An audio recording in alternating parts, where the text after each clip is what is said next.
El panorama político de Berlín está experimentando cambios radicales.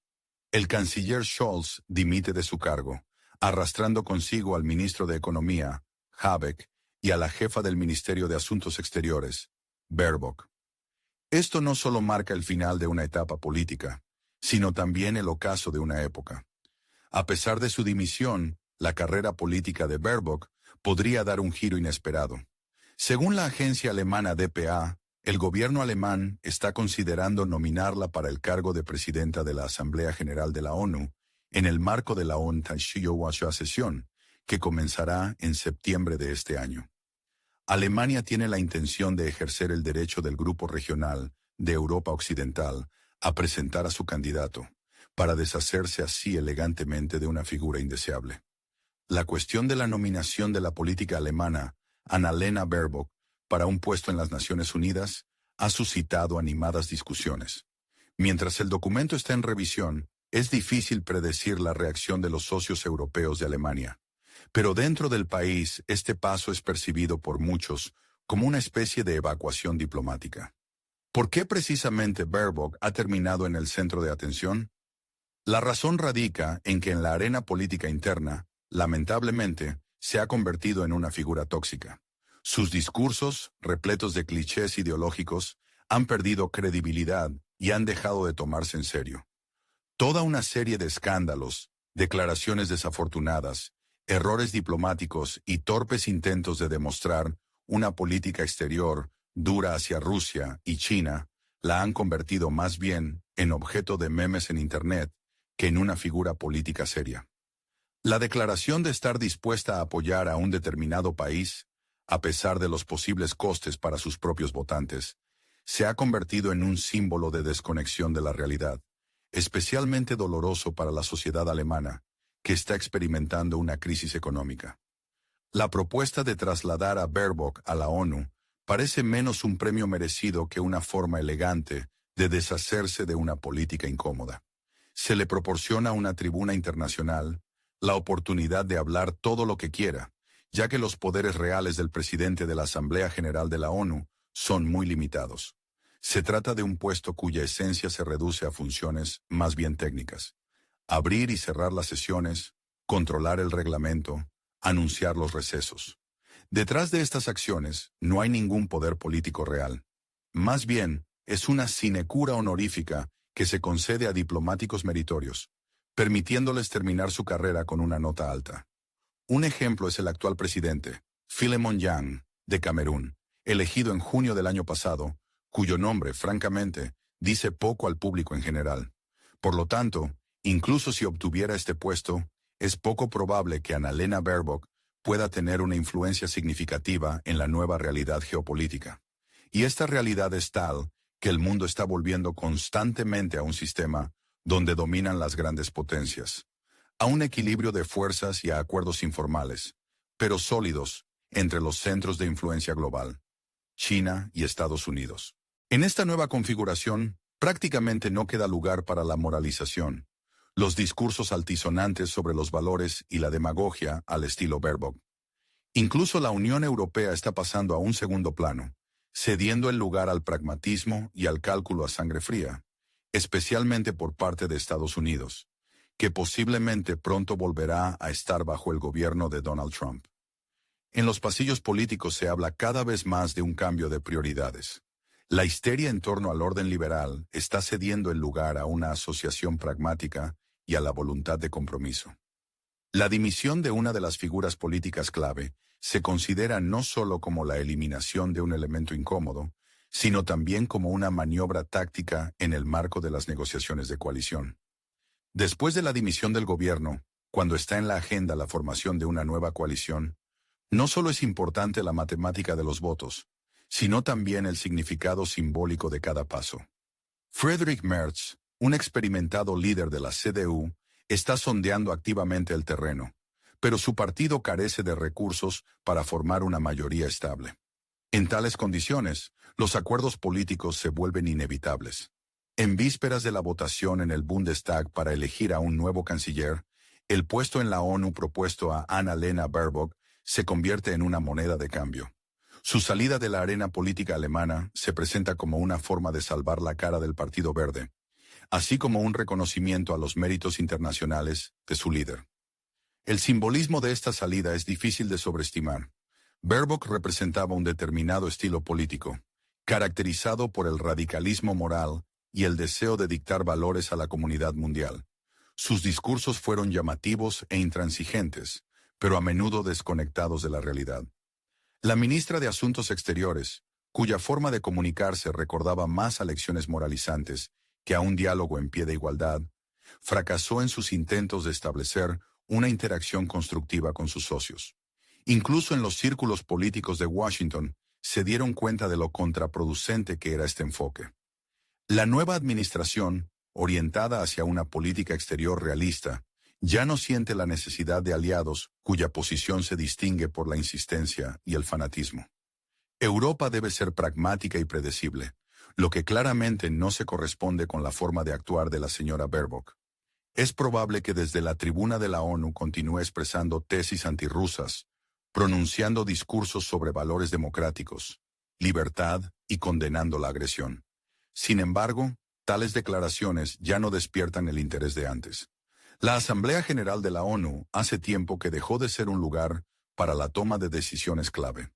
Los procesos reales que determinan la política mundial se desarrollan en el Consejo de Seguridad, donde la influencia de Rusia es imposible de ignorar, y Estados Unidos, China e India persiguen sus propios intereses geopolíticos.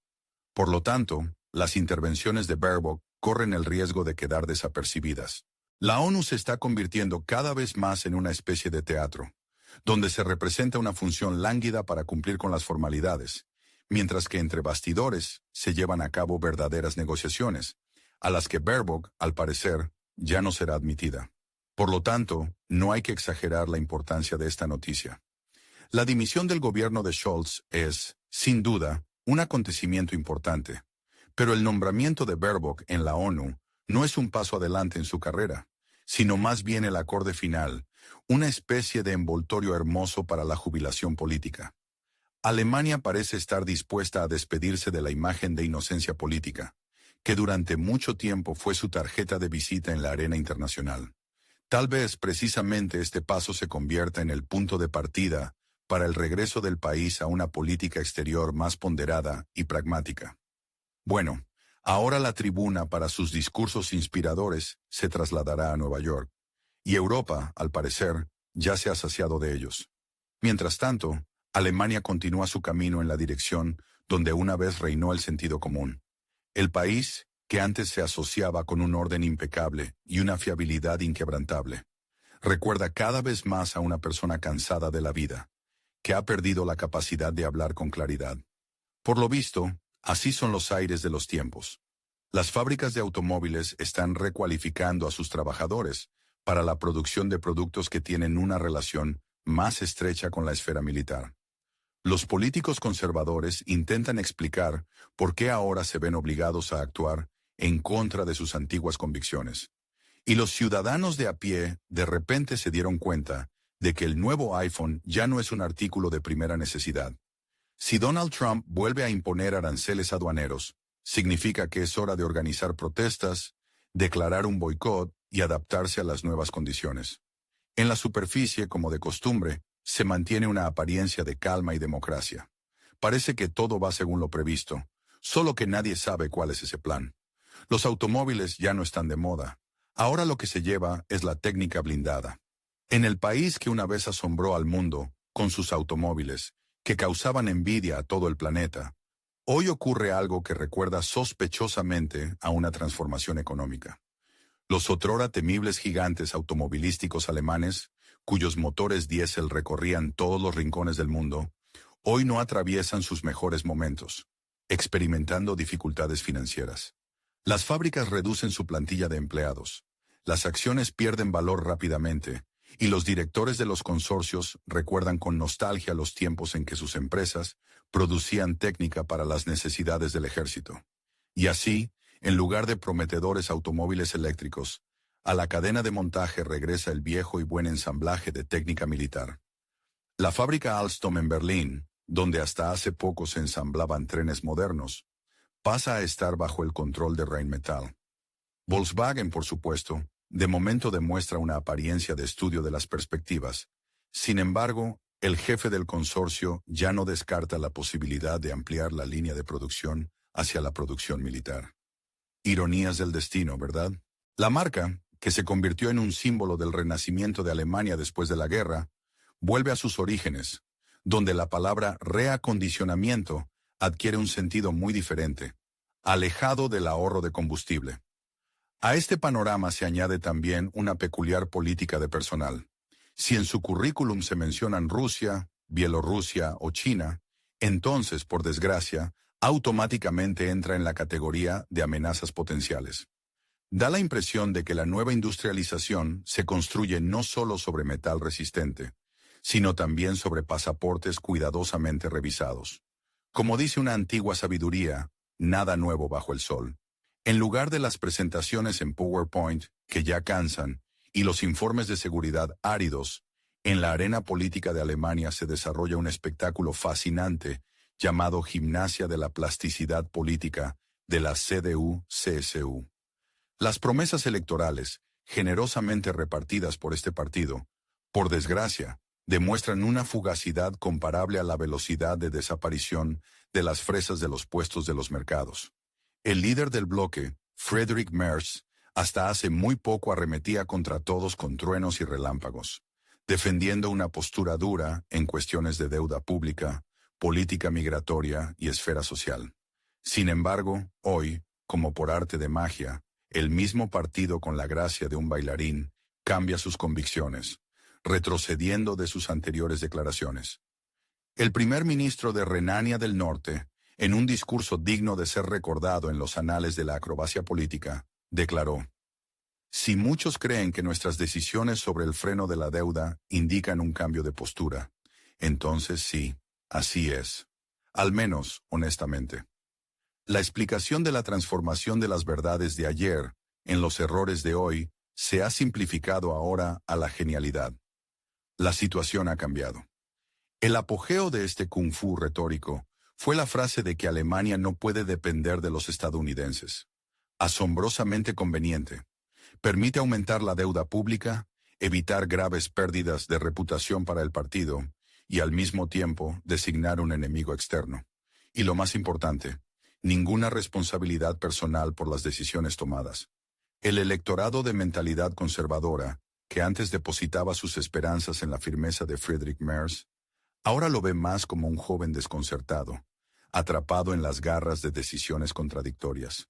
Se enfrenta a un dilema: o permanecer fiel a sus convicciones, arriesgándose a la disolución de la coalición, o comprometerse, manchando su reputación como una persona cuyas palabras no coinciden con sus acciones. El boicot alemán a los productos estadounidenses se está convirtiendo en un símbolo de la colisión de principios y hábitos de consumo, una especie de protesta con un iPhone en la mano.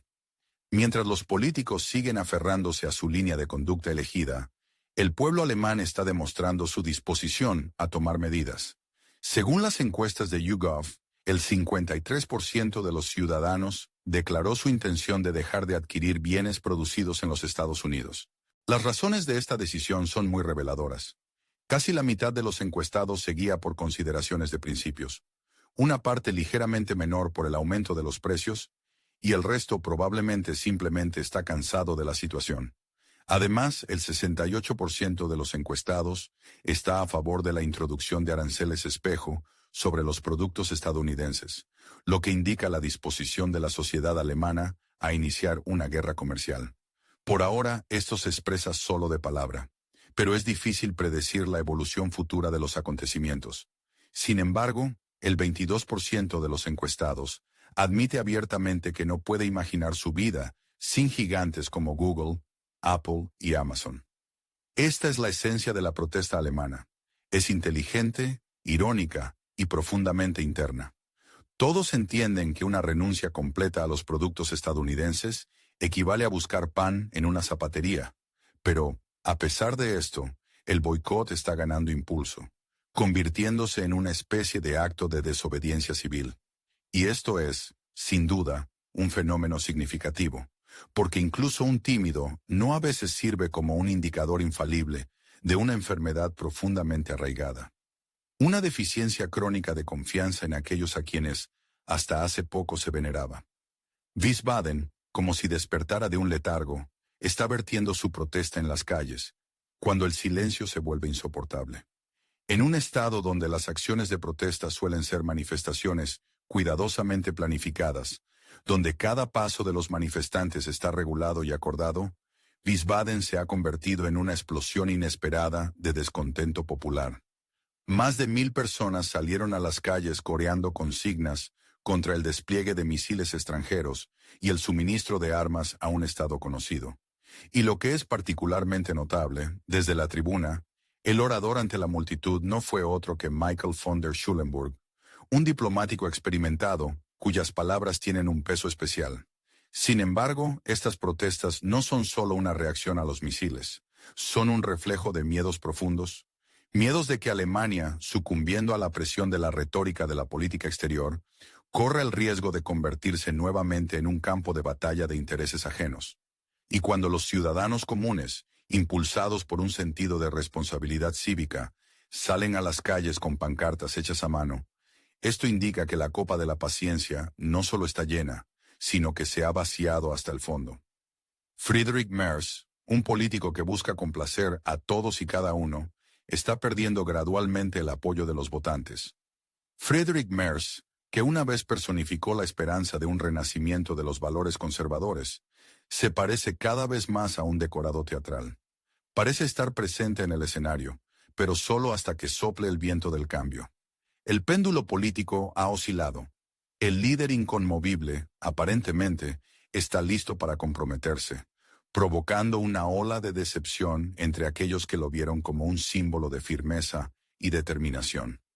Primero, las concesiones sobre la cuestión de la deuda ante el SPD, y ahora, la perspectiva de suavizar las posiciones en la política migratoria y social. ¿Dónde está el orden prometido? En cambio, un diálogo interminable, desprovisto de especificidad y que corre el riesgo de convertirse en una charla política.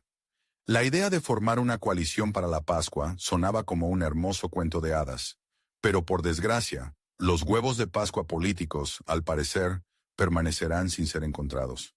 Las contradicciones entre los partidos han alcanzado su apogeo, convirtiendo una posible alianza gobernante en un programa de entrevistas prolongado, donde cada participante intenta gritar más fuerte que el otro, y las opiniones y los gestos se convierten en un motivo de nuevos desacuerdos. En este complejo juego, Merz tiene que bailar al son de otra persona, lo que inevitablemente conduce a una pérdida de prestigio. Y no se trata solo de la reputación del candidato a canciller, sino también de la imagen de toda la CDU, que corre el riesgo de pasar de ser un partido del orden a un socio de negociación con las fuerzas de izquierda. Para el electorado conservador alemán, esto es una traición a los ideales. Mientras tanto, Alemania continúa demostrando al mundo cómo un sistema energético que antes era confiable puede transformarse en un laberinto confuso, tejido con turbinas eólicas, portadores de energía importados y consignas verdes sagradas. Una paradoja digna de la pluma de un satírico. En 2025, Alemania, que una vez se enorgulleció de su estatus como líder energético, se ha convertido en un comprador activo de electricidad, como un degustador de exquisito vino francés. Esta bebida es costosa y tiene un regusto atómico específico. Las estadísticas del último año muestran un aumento sorprendente. Las importaciones de electricidad han aumentado casi un 18%, alcanzando la impresionante cifra de 81.000 millones de kilovatios hora. En el pasado reciente, Alemania era un importante exportador, capaz de suministrar electricidad a la mitad de la región de los Balcanes. Hoy en día, el país se ve obligado a comprar una parte importante del volumen necesario en Francia, Bélgica y Suiza, estados que no tienen prisa por abandonar la energía nuclear. Parece que al otro lado del Rin, la energía nuclear no causa tanto temor. Quizás allí todavía no se les ha ocurrido equiparar un reactor nuclear con un caldero de brujas. En Alemania, todo se desarrolla de acuerdo con el plan establecido. Las centrales nucleares están cerradas. Se ha anunciado el inicio de una nueva era histórica, y el viento gira triunfalmente las aspas de las turbinas. Sin embargo, de alguna manera se olvidaron de mencionar que el volumen de electricidad producida ha disminuido y su costo ha aumentado. Es notable que incluso en medio de una recesión económica, las facturas de electricidad continúan aumentando, lo que lleva el masoquismo económico a la perfección. En Alemania hay una notable disminución en el consumo de electricidad, pero las razones de este fenómeno están lejos de una imagen idílica de un abandono masivo de los beneficios de la civilización. Los residentes del país no se esfuerzan por reducir su nivel de vida, tiendas de campaña y hogueras. La realidad es que las fábricas se ven obligadas a detener su trabajo. Las pequeñas empresas se sofocan bajo la carga de los impuestos, y aquellos que aún se mantienen a flote están cambiando a un modo de ahorro estricto, no por razones ambientales, sino por un deseo elemental de sobrevivir. Las capacidades de producción están inactivas. El equipo está cubierto de polvo, mientras que el gobierno continúa trompeteando sobre éxitos imaginarios en la economía. No debemos olvidar que el verdadero éxito de un país no se mide por la cantidad de hermosas consignas. En el balance energético de Alemania, la proporción de fuentes de energía renovables ha alcanzado un impresionante 60%. La cifra es, sin duda, atractiva, y el envoltorio parece ecológicamente impecable. ¿Pero qué se esconde detrás de esta pantalla verde? Detrás de ella se esconde el mismo gas del que Alemania supuestamente se negó. Actualmente, la proporción de gas en la producción de electricidad se acerca al 15%, y al parecer, esto está lejos de ser el límite. En condiciones en las que el carbón está prácticamente prohibido, la energía nuclear ha sido enviada al exilio, y el sol de invierno no se distingue por su generosidad. Las centrales eólicas, conocidas por su capricho, no pueden garantizar un suministro de energía estable a la industria, que a diferencia de la ropa, no se puede secar según el clima. Como resultado, las familias alemanas reciben cada vez más facturas de electricidad, de las que quieren esconderse en un ventisquero. En la era de los cambios en la economía mundial, los precios de la electricidad muestran un aumento constante, causando una preocupación legítima entre los consumidores y los expertos. Si antes los saltos de tarifas se explicaban por la escasez de recursos, hoy se observa una imagen paradójica. La demanda cae y los precios continúan elevándose. Esto ya no es economía en su forma pura, sino más bien una nueva religión, donde Alemania, al parecer, se está convirtiendo en un adepto del dogmatismo energético. En esta nueva fe, la lógica no solo no es bienvenida, sino que también se considera dañina, especialmente si contradice los hermosos discursos de los funcionarios de alto rango. Es notable que mientras Alemania rechaza la energía nuclear, su vecino más cercano y proveedor de electricidad, Francia, continúa operando tranquilamente sus centrales nucleares. Suiza tampoco tiene prisa por deshacerse de los reactores, y Bélgica incluso extendió en secreto la vida útil de algunas de sus centrales nucleares. Cada país se esfuerza por obtener el máximo beneficio, pero Alemania, al parecer, elige un camino diferente. Sigue los principios de la corrección ética, y luego se ve obligada a comprar energía a aquellos que se guían por consideraciones de beneficio. Así, se restablece una especie de equilibrio en el universo. El curso verde de Alemania se parece cada vez más a una producción teatral al estilo posmoderno. En el escenario se exhiben turbinas eólicas, cintas brillantes y símbolos ecológicos, y detrás del escenario se esconden dificultades reales, facturas de electricidad crecientes y dependencia de los países vecinos. Pero, ¿quién presta atención a lo que ocurre entre bastidores cuando el espectáculo que se representa en el escenario es tan fascinante? Sin embargo, entre bambalinas, el drama ecológico revela el cansancio de los intérpretes. En los círculos empresariales, las voces que reclaman un retorno al realismo económico son cada vez más fuertes, pero se ven ahogadas por un coro de discursos entusiastas sobre la justicia climática. La paradoja de la situación alcanza su apogeo. Alemania, en su búsqueda de un futuro verde, está invirtiendo sumas colosales en la creación de nuevas líneas de transmisión para importar energía del extranjero. Esto se asemeja a una amarga ironía, donde el país, tras renunciar a sus propios recursos energéticos, invierte en reforzar su dependencia. Un precedente único: pagar más por menos, consolándose con un sentimiento de superioridad moral. En los pasillos políticos sigue reinando un ambiente de optimismo. Los informes están plagados de perspectivas halagüeñas. Los gráficos muestran un crecimiento constante y los comunicados de prensa compiten en la artificiosidad de su redacción. En medio del cierre de las centrales nucleares, se promueve activamente la idea de una energía verde independiente, aunque en realidad Alemania se está volviendo cada vez más vulnerable. La dependencia de las importaciones de gas, la inestabilidad de la generación eólica, la escasez de capacidades básicas fiables. Todo esto no impide que los ministerios proclamen con entusiasmo el liderazgo del país en la transición energética, ignorando las evidentes contradicciones. El electorado alemán expresa cada vez más su desconcierto, sin encontrar una respuesta clara a la pregunta de por qué, a pesar de la aparente prosperidad, la vida se está volviendo más complicada. Hacia dónde se dirige exactamente el país sigue siendo un misterio. Como explicación, se ofrece un concepto ecológico, presentado como una preocupación por el futuro del planeta y la construcción de una economía sostenible. Sin embargo, esta sostenibilidad genera dudas.